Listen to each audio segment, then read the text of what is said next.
By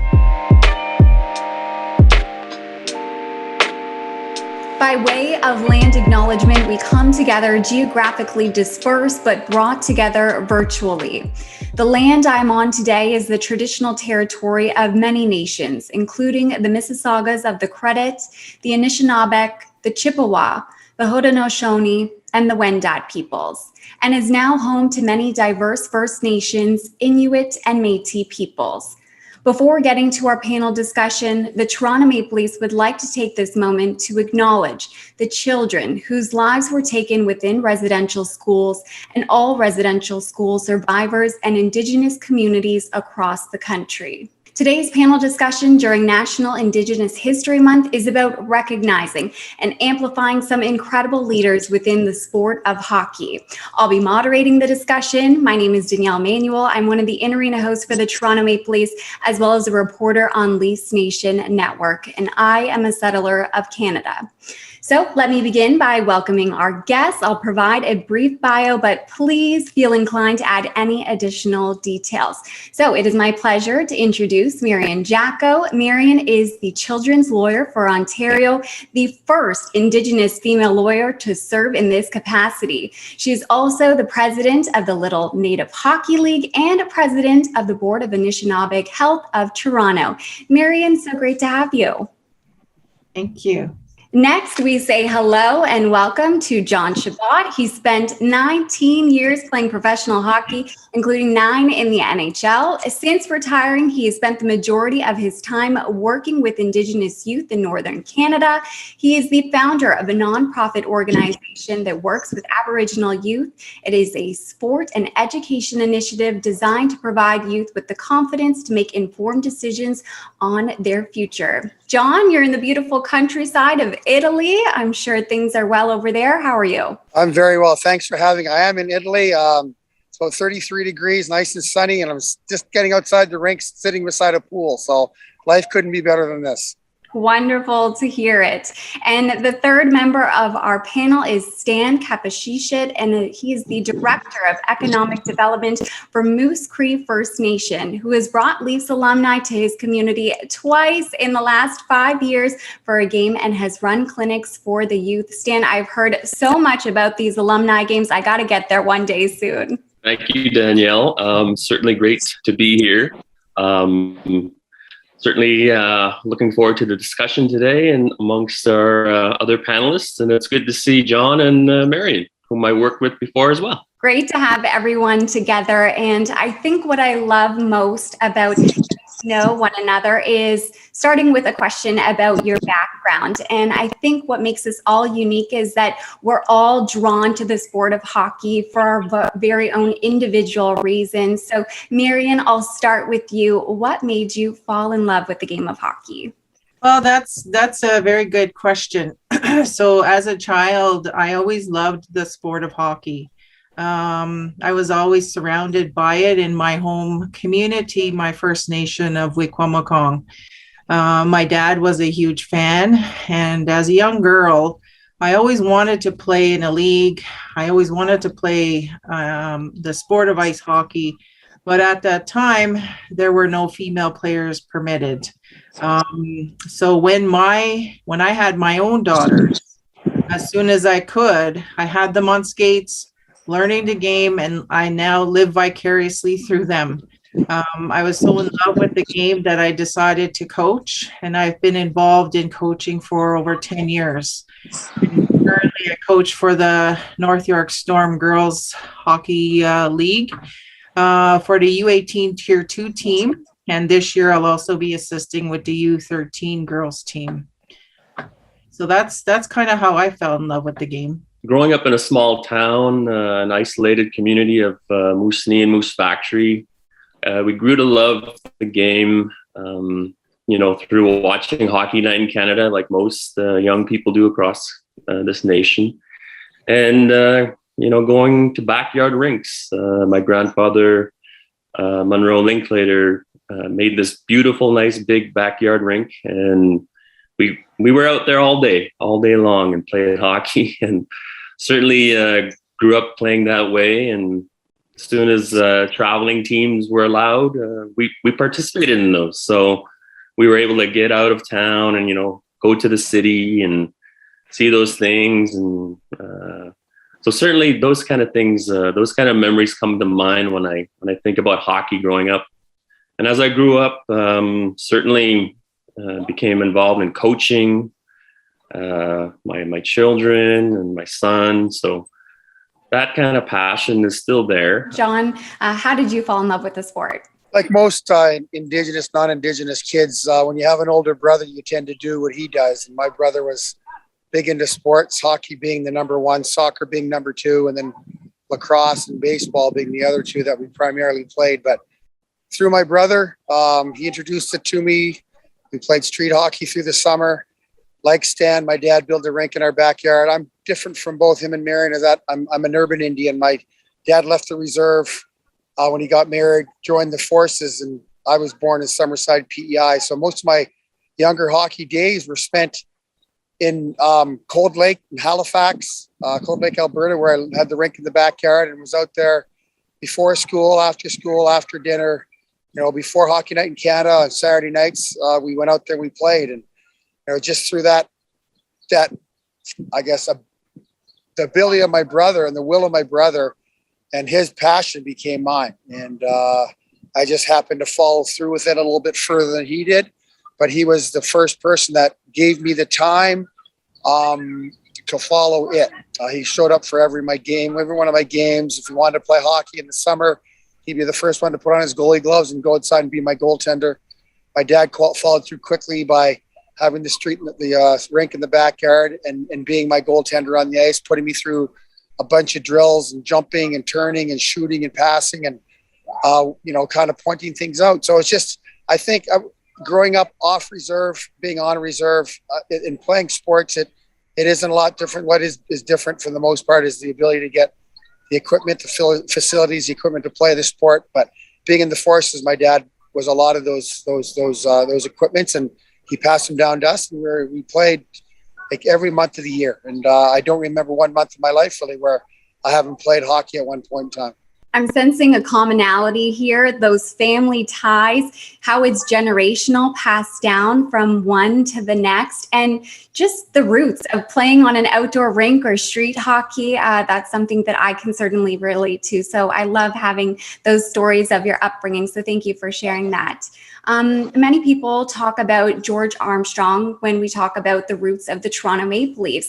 And many people talk about his aura and the energy that surrounds him. And for all of his accomplishments, he was rather understated, a very humble man. When you hear the name George Armstrong, what comes to mind? Stan, I saw you nodding. What do you think about? Well, what I've learned and read about Mr. Armstrong, certainly he was a Leafs captain, and that legacy that comes with it certainly holds some pride to many First Nation communities. And I'm currently reading a book of the late Fred Sasakamoose, and within that book, his biography, he talks about the first time he played against George Armstrong as well. So it kind of when you know somebody who played against him, or kind of meet that same person, and you can hear the excitement in his story, certainly is empowering and uplifting to many First Nation youth and people out there. So certainly those kind of things hit home, and having that heritage and the relations with First Nation communities is certainly important, I think, as we move forward in reconciliation in this time.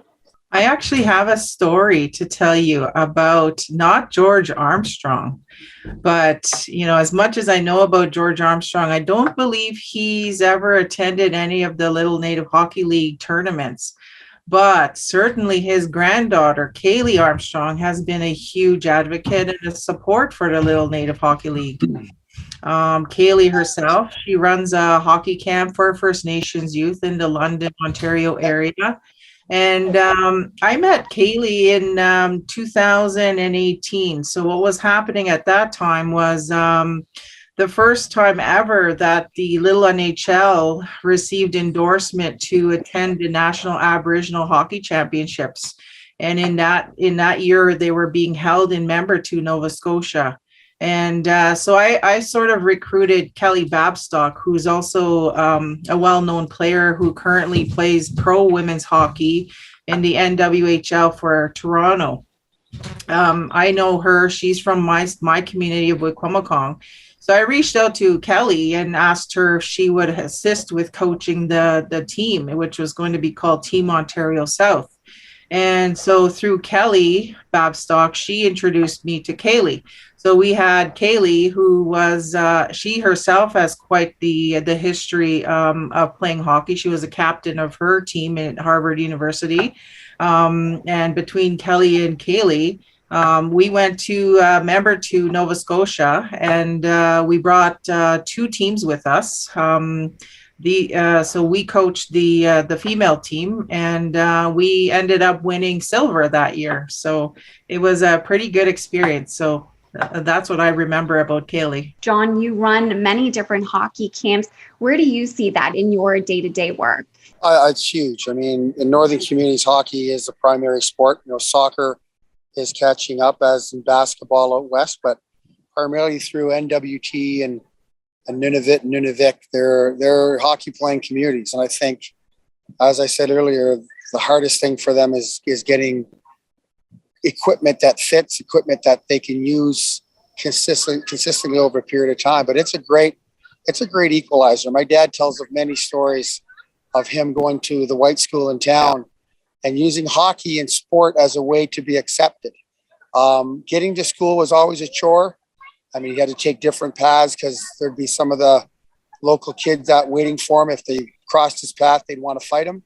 So he'd always change his way. Once he got to school and they found out, and the kids that played sports found out that he was good, he was like everybody else. And so he used sport as a way to move forward. And he passed that down to us. He said, everything that might happen to you as you go forward as an Indigenous person, there's different ways you can overcome, and sports being one of those things. And also remembering your roots and who you are and where you're from. And us being from Kitigan-Zibi First Nations really helped me growing up and being proud of who I was. I think that's something my dad always mentioned. It was never something, when I was in the 60s and 70s, it's a different time. And being First Nations wasn't always something that was readily spoken of. And my dad made sure that we did. If we were introduced, we were First Nations, or back then we were Indian. And we carried that pride around with us very well. And anything we felt that might oppose that, whether it be racism or parental comments, he always mentioned saying that, you can't carry those things with you. That isn't about you. It's about the people who are saying it. So being a First Nations guy, coming up through the hockey ranks as a young boy, through the junior ranks as a young man, and then through the NHL, and now when I played in Europe, and now teaching hockey. I mean, hockey has been a part of my life forever. And, you talked of George Armstrong earlier, and, George was the trailblazer, but also Freddie was. And then you look at, after you look at the Reggie Leaches and the Brian Traches, and every year growing up, there was 5 to 10 Indigenous players in the NHL. Some lasted 10 games, some lasted a couple of years, some lasted longer. But we were always represented, and we always had a little meeting after games, just a thing of pride, a nod of the head. Because back in my day, it was frowned upon to look and talk to players on the other team. The Gino Ojik, who came up just at the end of my career, was from Kitigan-Zibi. I had never met Gino. So we played against Vancouver. He was coming in, I was coming out.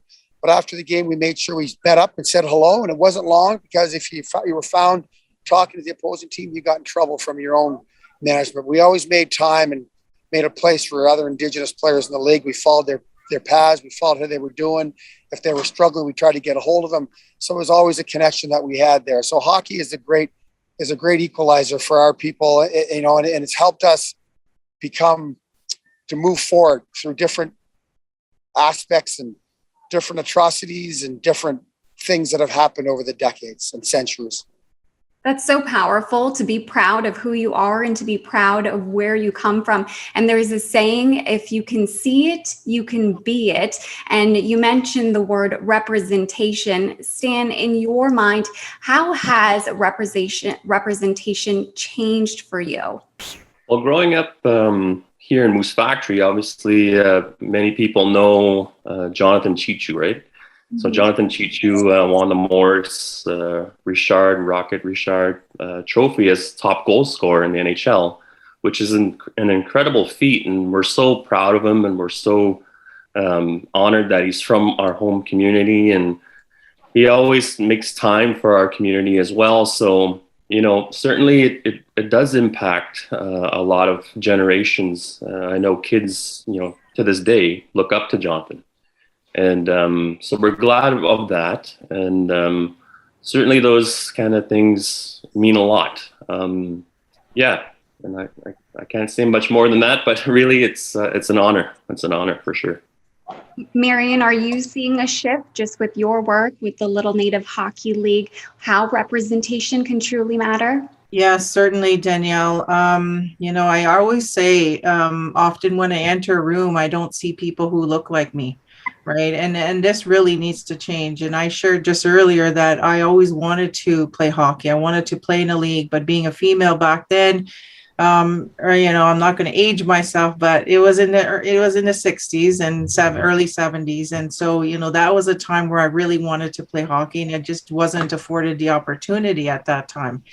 But as I say, you know, I got my daughters involved in the sport, you know, and so when I talk about representation, I think it goes, you know, even beyond just in terms of players. I think it's, if we look at the sport more broadly, it's also having representation at different levels, right? So for instance, and I'll share with you that recently I was nominated to the Hockey Canada Board of Directors, alongside another Indigenous colleague.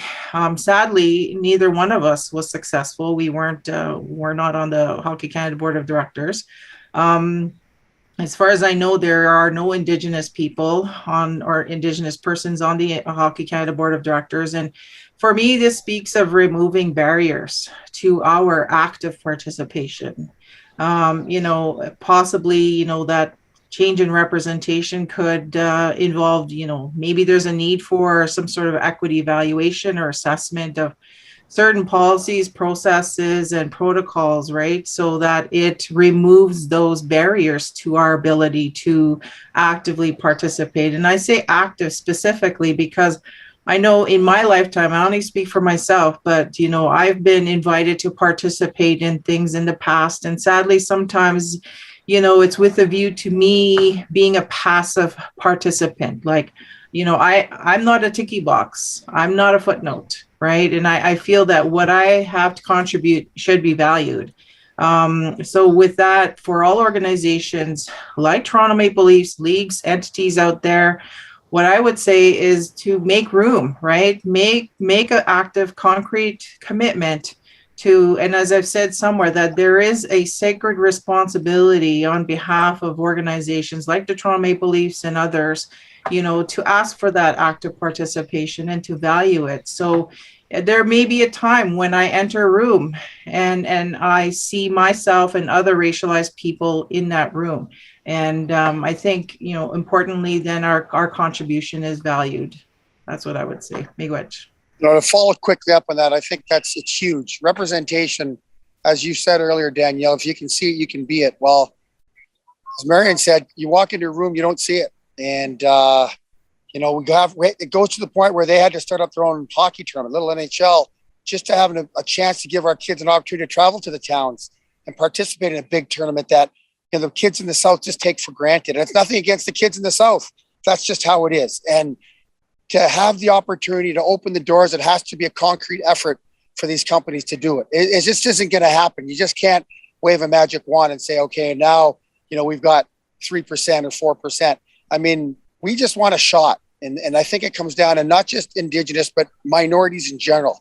We just want the same opportunity as everybody else. We don't want to be looked upon as as Marian said, as a footnote, as okay, we're going to check off this box. We didn't invite a minority to this meeting, but we didn't let them talk. So what's the point of that happening?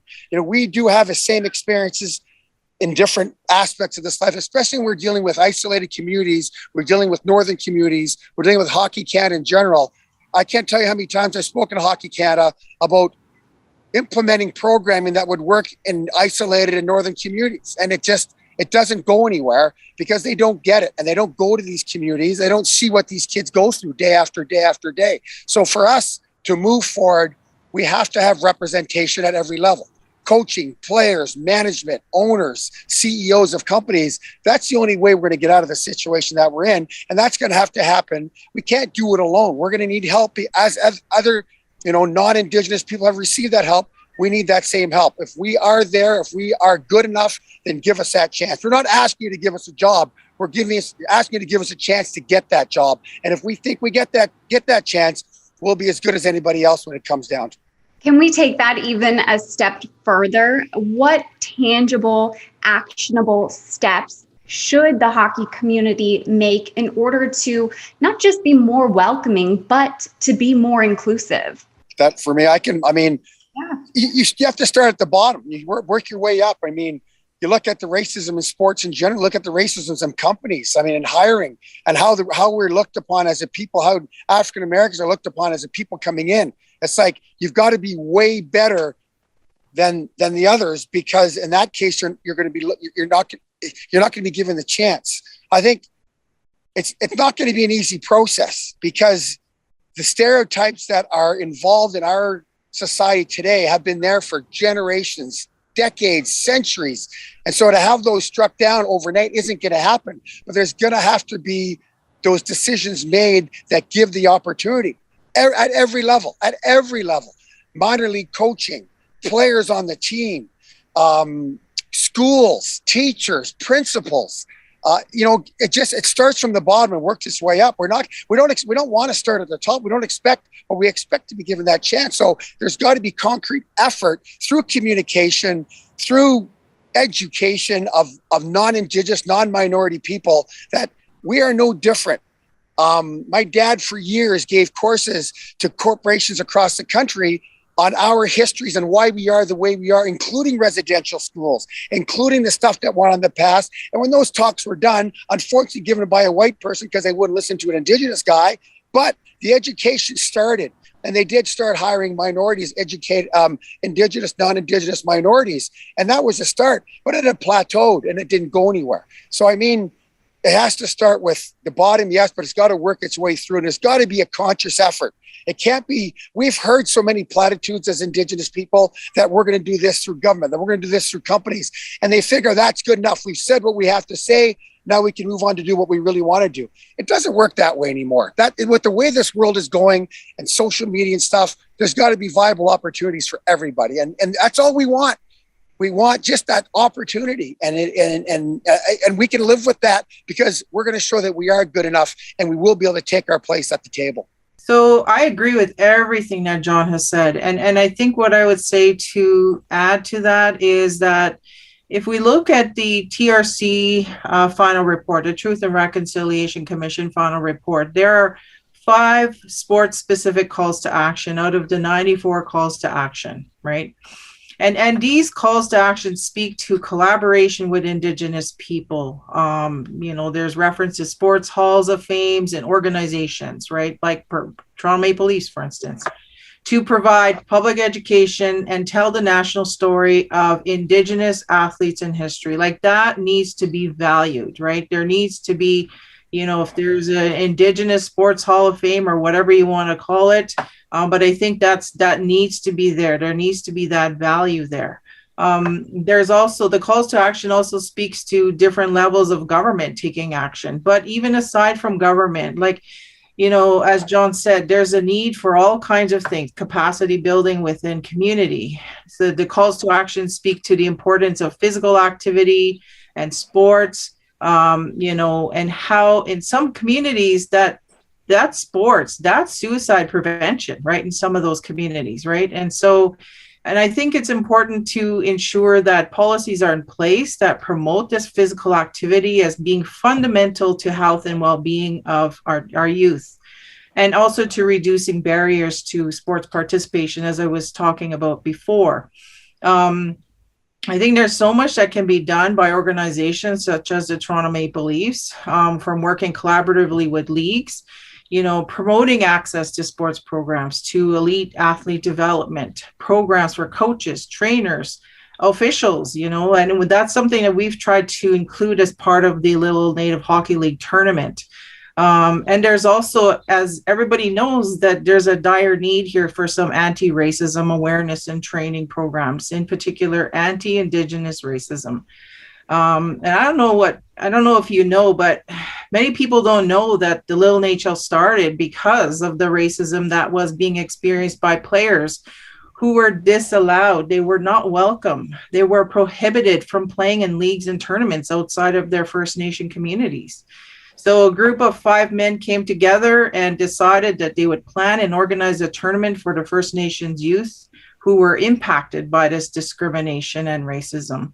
And the first tournament was held in 1971 with only 17 teams. And in our last tournament, we had 237 teams playing hockey in 4 days, over 16 ice pads, and over 535 games. Imagine that, in 4 days. So we've had over 3,500 First Nations youth, children and youth playing that much hockey.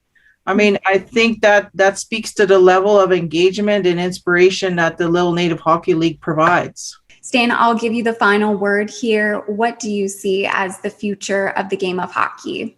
Well, certainly, as you can see, through my colleagues and the panel, that we're all very passionate about our Indigenous heritage and being inclusive and being recognized, more so going forward.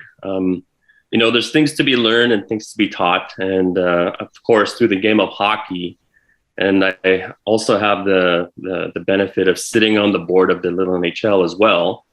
So I shared the sentiments that Marian's sharing, and coming from a remote community, a remote island community in the far north, sports, and especially hockey, is usually a way to have that outlet to take care of your well-being, your spiritual well-being as well, physical. So all these kind of things kind of tie in, and I know it's kind of a bigger picture. When you think about sports and you think about hockey and how it's important to a social fabric of a small community, it's paramount. I mean, it's certainly something that brings us all together. And more so now as we see our youth, going out to these cities and trying out for elite teams and making them, and, having that showcase and pride. Coming from a small town is certainly something that's very important. So, to close off, and my final thoughts is just let's work together and, let's keep going and keep the momentum going for sure. Jana Hefford had a quote in her Hockey Hall of Fame speech, and she said, "It's only when our voices are united that we become too loud to ignore." And I think that that's something that truly resonates with me, and particularly the conversation that we all just had. So thank you, Stan, Marian, John. I truly appreciate you lending your voices to this conversation. It is one of many that we will continue to have, not only today, but every day going forward. So I appreciate it. Miigwech. Miigwech. Mama.